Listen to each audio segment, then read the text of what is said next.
Welcome to Behind the Buzzwords with Tracy Eames, Arielle Morton, and Yanta Haynes, where we expand on marketing terms, tactics, and strategies in a more digestible way for entrepreneurs and business owners. Our goal is to debunk the marketing myths, remove scary barriers, and have a damn good time doing it. So take a seat and buckle up because you're in for a fun ride.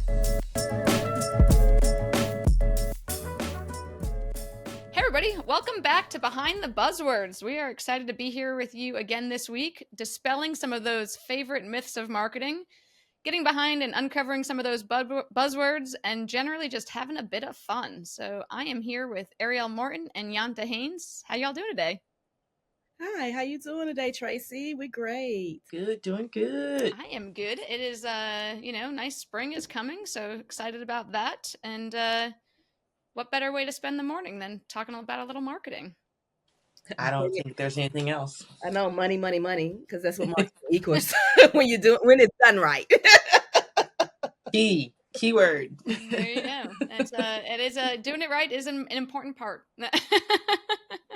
All right. So today we talked about a hot topic for everybody, which is AI. And there's lots of debate going on about AI. Obviously in the marketing field, there's, folks who are, excited about AI, people who are nervous about AI in general that exists. So, Yanta, why don't you kick us off? This is your area of expertise.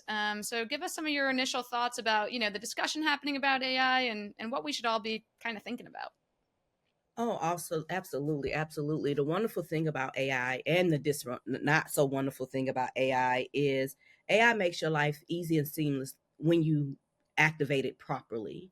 It can actually give you a headache if you wait too long to jump into it and understand what's going on. So I think maybe we need to just touch out, what does AI mean? Artificial intelligence. It just means, like you say, like those red colors, blue colors, and yellow colors in your candy you have, is artificial flavor. AI AI is not where you're going with that, and I was like, oh, I see it. It came through. Me and my little things. But AI is it's not human. It's not us. So let me put that out there. You will not be placed by something that is not you. We are intelligent beings for a reason. We're the one of the highest intelligent beings on this planet. So let's get comfortable in our seats and say that we cannot be dispelled by artificial intelligence. But what we can do is we can X ourselves out with from growing with artificial intelligence. We can put ourselves in a position to be left behind. And so when you think about artificial intelligence, think about it is only as smart as what you feed, and it's a learning mechanism. But we do have billions of people feeding this system. So that means that if your knowledge only tappers at a certain place, someone else's knowledge might be way above that. And therefore, while you're interacting with the AI, you might feel like it's learning at a top speed, but it's being pushed with a whole bunch of language that's allowing it to decipher a lot of data that our minds have not been able to get to at a short period of time. So that's the difference in it. And then on top of that, if you utilize AI in a way that allows you to, I think it advances your brain power. And that's what it's really for. It's really to advance who you are, how you do things, and allow you to do things different. For example, I always wanted to be a very creative person.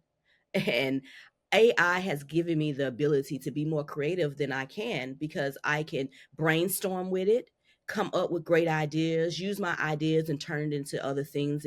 For example, if I wanted to write a story, if I wanted to be creative and be an artist, which, I do like to do stick people, and I do a little artistry. I do the, with the birds, like the, old white man that used to, do the birds. I'm a bird and tree girl. I can't remember his name. Are you talking about Bob Ross? Yes, I am a Bob Ross person. Like, I literally used to watch him. Talking about birds and trees. When I say birds and trees and clouds, that's what he did for us. Right. But now I'm a straight artist. I can go and take a vision inside my head and conceptualize it into a system, and then something beautiful comes from it. And I think that is where we as humans allow our creativity to flow. I'm just really interested because I know Arielle is in branding. How do you see forth or use AI in your branding? Or if you haven't yet, what's stopping you? Okay, so I am one of the folks that was behind the line when it came to AI. I am previously was a direct response copywriter. So in my mind, I'm like, why would I need AI? And then I quickly realized, okay, it's only going to enhance and make things easier for me. Not that I was worried about it replacing me, but it was kind of like I was rebelling against it because it was the new trend, the new fad. So I was like, I'm not jumping on that boat. It's going to be gone. It's not gone. It's still here. But as Yanta mentioned, it's not going to replace humans because in order for it to work, it needs us to be a part of it. So when it comes to branding, I will say that I have not implemented in my business for branding as far as visual, but for branding as far as really understanding who you're talking to and building out that ICA, which is the ideal client avatar.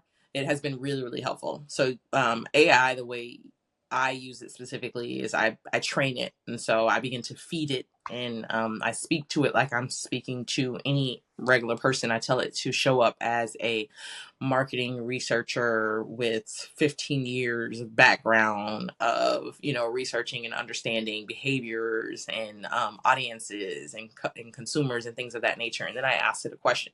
And if it doesn't really give me what I want, I say, okay, this is great information, but give me something a little bit more in detail from this perspective, thinking of this person in mind. And so a lot of people go into AI and they're like, write me this story. If that's what you ask for, that's what you're going to get. It's going to be horrible. Not that AI doesn't have any flaws or anything like that of that nature, because you do always need a fact check. But I feel like when you're putting together something like an ICA, which is very important to your brand, it's really important to make sure you give it all the details. And so you're kind of feeding it the information, and what it's doing is going and finding more research. And so it's diving in a little bit deeper. So if you're saying this person struggles with, let's say, for instance, mindset, they can go in and actually find maybe specific details behind the mindset. So is it limiting beliefs? Is it procrastination?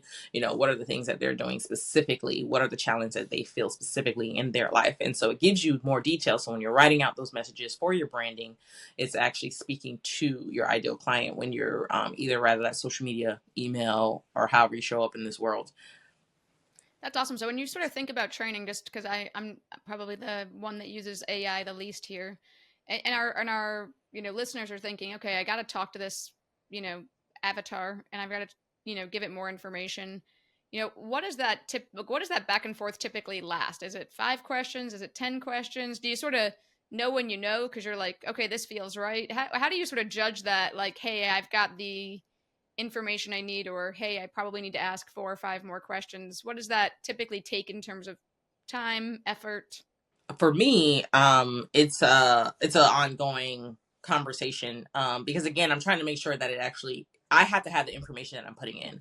So I'm not going in expecting it to generate this information about my ideal client and I have zero clue about it. Right. So, you're kind of programming it. You need to know something, which is why I say AI can't be successful without a person.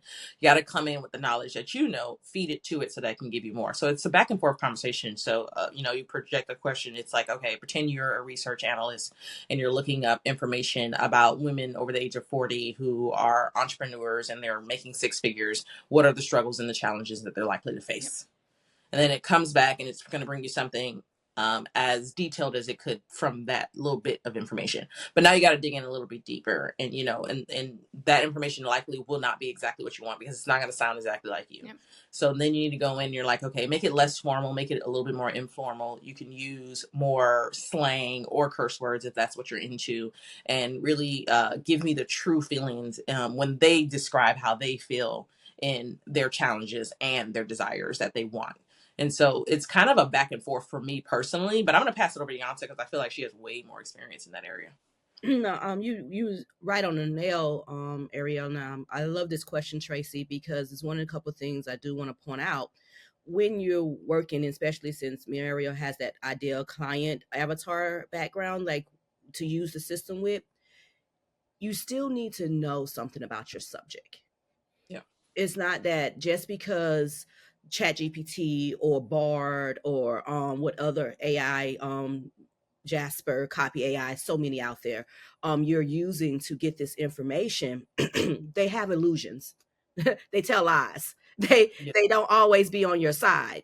And in order to know that someone's not on your side, you also have to have a little bit of knowledge about the subject or topic that you're talking about. And Mhm. when you have that subject and topic, knowledge that you're talking about, you actually get to write that roadmap of how much information you really do need for depending on what project. So like Arielle said, some projects goes on forever. Some projects do have an endpoint. So like if we were having a client that we're going to stick to the ideal client scenario, who was trying to figure out their avatar, that's an ongoing process. And when I say it's ongoing process, you can have several different avatars for your business. So you might just be working on one avatar that you know that actually has knowledge of the product. They have knowledge of they need this help. They're the easy sell because you don't have to convince them. Excuse me. Convince them what to do, and you have those specific questions you need to know. But however, if it does give you the demographics and it says the demographics between 29 to 38, that might be what the internet says of best Mm. practices or best interests at that time. But you also need to go to your statistics. You need to go to your books. You need to see if your books and look at what type of clients are you actually bringing on. Are they actually in that age group? So that you can adjust that and say, hey, no, chat GPT. I call mine Greg. So hey, no, Greg. My ideal clients are from this to this, and you help them narrow that ideal client in so they can be a little bit more specific. And then on top of that, knowing that at the end of your prompts, what I'm trying to get out of it. If all you're trying to get is demographics and locations, and you some I'm big on the psychographics. So psychographics can go for on forever and ever and ever. So it's just knowing what your endpoint, and like you like to say, Tracy, but keep it simple, but have a strategy of what you're looking for, because you'll get lost in playing with Greg or Chat GPT, aka Chat GPT, all day because you don't know where your endpoint is. Yeah. And so the other thing I like to bring up is getting to know who you are and how you interact with the AI systems is very, very good to understand what information is going to deliver to you. And that's, I'm tapping back to what you said, Arielle, when you said that knowing that you hiring a person who's 15 years in the industry, and then knowing that you also are a person who like the curse or like certain slang words, you can pre-program that stuff in the beginning so that you don't have a lot of Mhm. back and forth. So then it starts to come out closer to who you are. But you also still need to make sure that's something that your ideal client or what the professionalism that you're looking for is going to accept. Just because we can do it, don't mean we do it.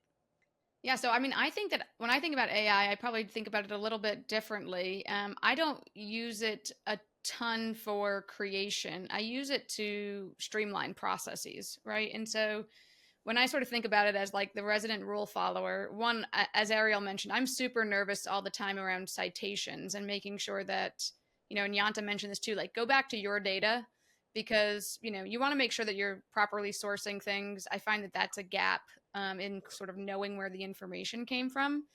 Yeah. So I mostly, when I use it a lot for helping me, you know, improve my work process, right? So I'll write a blog and I'll say, can you streamline this for me? Can you help me make this sound more approachable? My target audience is XYZ, and I'd like it to sound, professional but approachable with a little bit of academic, right? Like, and I'll give it like different cues, but um, it's mostly because I know as an individual, I get super wordy, and then trying to edit my own stuff is really hard for me. I also use it for those sort of breakpoints where I'm like, okay, I've written a blog and now I want to have a Facebook post. I want to have a LinkedIn post. Those audiences are a little bit different in my world, right? Like the LinkedIn audience for me likes to have a little bit more of that, corporate kind of jargon, whereas the Facebook, audience is mostly my friends and family who are generally interested in what we're up to at Teams and Co. So, I'll say, hey, here's a blog post. Can you write a more informal Facebook post and a more, formal LinkedIn post that I can use to share this? And then obviously I try to, I always take another pass through them. But for me, at least it gives me that starting point of, okay, I've got one piece of content. How do I reuse that in lots of different ways and not have to spend my entire day at the computer copying and copywriting and copy editing? Because none of those are my strong suits. So like when I think about AI, I'm like, I think about it a lot of what you're all saying. It's not going to replace me. It's just going to be a tool that my team and I can use to kind of streamline our workflow and kind of, I'm sure there's more ways we could be using it. That's how we do it today. So just a different kind of slice of the pie. I feel like what you're pointing at is something that we talked about offline a little bit, and it's like it's just highlighting that our copywriters, our creatives in general, are not going to be replaced. And so I know some people out there have mentioned like they're worried about it replacing and getting rid of copywriters and getting rid of, I mean, anyone in general that kind of is in a creative in any sense, and they providing a service. But honestly, if you are well talented in your field and you understand what you were doing, it can't replace what you know how to do. Yeah. You know what I'm saying? Like, you also can't go in and think it's going to do your job, because Right. that's not going to happen either. But we were wanting to undo the myth that, oh my God, it's going to replace everyone and no one's going to have a job anymore. That is extremely unlikely. And the reason why I keep saying copywriters, because that's my world, and so or that's the world I came from, and so I spent a little time in it still, and that's the constant thing that I'm hearing, like, oh no, I'm going to lose clients, or oh no, I'm going to not be able to have a thriving business. And that's actually really, really unlikely, because right now, statistically, people are more attracted to authentic responses. They're more attractive to realness, and AI cannot provide that without someone sitting on the other end. And even like Tracy said, she still goes in on the back end and makes sure, because ChatGPT lies, and it does, and it says it in their I think their regulations and stuff. It says that they don't tell the truth. Like, they don't hide that. That is very clear information. Like, that some of this stuff is a lie. A lot of this stuff is pulled off the internet. Some of this stuff might even be copywritten, or rolling upon infringement, as she mentioned, like not having the cited information. So really just understanding that you can't really be replaced is something that we really wanted to hone in on this specific video. Like, or on this specific podcast, don't be afraid to lose your position, because your talents can't be replaced. Yeah, and can I say, like, I hope it doesn't happen, because I really don't want to live in a world where everybody's copy sounds like, AI. I mean, it's just going to be so much, like, marketing is like fun and marketing is great. And like, copywriters, earn what they're paid, because great copywriters can evoke that emotion, and they evoke all those like insights and feelings. Like, I think we talked about this on a previous episode. It's like why we all watch the Super Bowl commercials and not the Super Bowl. I mean, I watched the Super Bowl too, but the commercials, I mean, the halftime show, there's lots of great pieces. But like those great commercials that when you like actually laugh out loud, or you read something and you're like, yeah, that's totally me.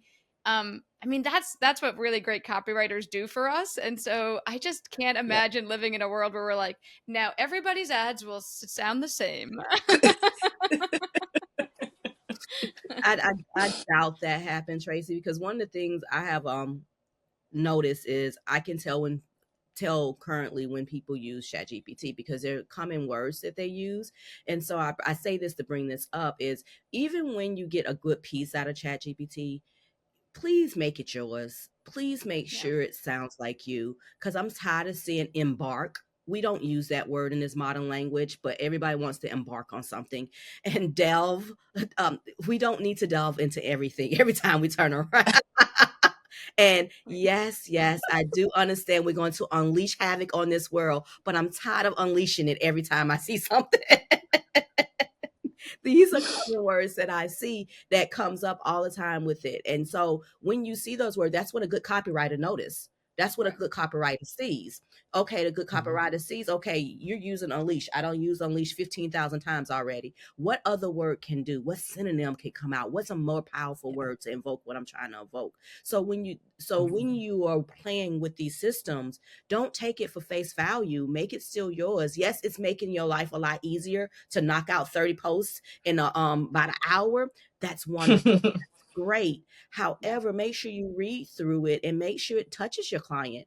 Make sure it's directly speaking to your client, because your message that you're going to receive from the system is only going to be as good as the message that you want to receive from the system. And i.e. saying the best language is to be very detailed on how you want that language to come over to your clients, to the people that you're delivering to, from your blog posts, your newsletters, and you're just making sure that you don't blind your client from seeing your message by repeating the same things over and over and over again, because we do get blinded by that, and we neglect to even see your message when it starts to all look familiar and common. That's one reason why copywriters are not going to be taken out, because once everything starts to become too familiar, we're going to start ignoring the messages. Yeah, I think it's a lot like when you go to that website and they have only stock images, right? Like people quickly know if everything you have is a stock image. And I think it's the same. It just starts to feel impersonal, and people can tell, right? Like people can sort of say, oh, that's a stock image versus not. And I'm not saying anything bad. Like I use stock images and things, right? That's great. For certain cases, it just can't be your entire look feel of your brand, right? I mean, the chances that you and your team are probably going to have a photo shoot that you capture every single image you ever wanted is pretty rare, which is why stock photos exist. But like, if it's like 95% of your content, same thing. Like if 95% of your content doesn't sound like you, it doesn't, it just doesn't make sense for your brand, because the voice and tone of your brand is what attracts people to wanting to work with you. And like, I would sort of say there's other things I use to also not use AI, but still make my life easier. Like there's this thing called the Hemingway app.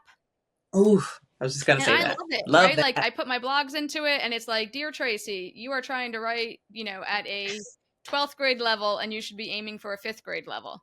And so it like shows me where, the 9,000 times I have a run-on sentence, and it shows me like when I overuse certain words and adverbs, and because that's just me, right? Like I write like I talk, like I speak, and then, I tend to be a wordy person. So I think there's other apps you can use to sort of streamline what you're doing, and it doesn't always have to be ChatGPT or another AI or another kind of tool, but I always like to remind folks that there's other ways out there to help you write and help your writing sound more readable. In addition to working with a great copywriter. But if you're, trying to do things on your own, especially at the beginning, there's other stuff out there that it doesn't have to be like an all or nothing proposition.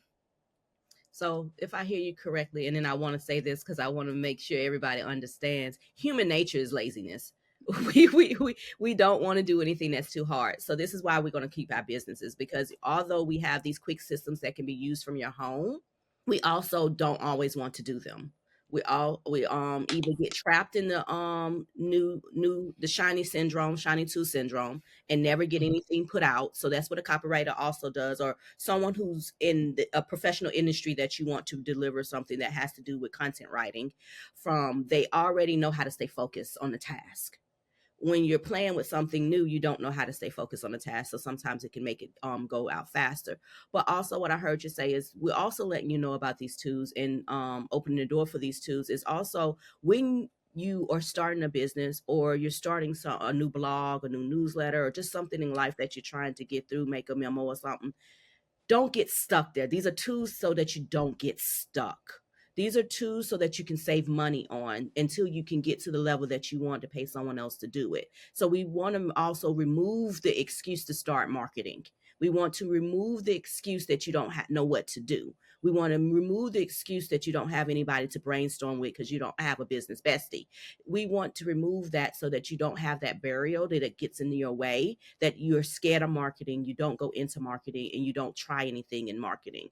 But we also want to bring up to the notice that we as human beings will always exist. As long as you keep moving with the times and going with the times, you will always exist, and nothing can replace you, because baby, you're irreplaceable. And I no one can replace me. Even AI, they cannot replace me. They can't say the stuff that comes out my mouth. Trust and believe that. Well, I think that is a accurate statement. I don't think ChatGPT is going to replace your personality, Yanta. Thank you. Awesome. I think that this has been like a really great discussion. I think what you're hearing us say is, hey, there's great tools. And I think, this is just like one of the tools, right? And so test it out, see what you think, but also be super careful about it, right? We want to, really take into account what, everybody on this podcast is saying around making sure you're citing things and sourcing things, but also explore other tools, right? There's no like one right tool out there. So I think like a lot of times we just get nervous as, especially if you're new to marketing, you're like, oh, am I using this right? Is this the right tool? Should I be using a different tool? Like there's no perfect tools out there. It's just like what works for you. So try them out and see what you like, and, leave the ones behind that you don't. And also don't try every tool because you'll never do any marketing. You'll just be trying tools. Yeah. That part. Awesome. Anything else we want to add as some final thoughts for the listeners? Some things to think about? So as of today, we just said one of the buzzwords has been going on in the last couple of years is AI. Believe it or not, AI has been out here for longer than last couple of years. I've been using AI for over 5 years, and some even more than that. Even I'm a military rat, so a lot of technology is built off of AI.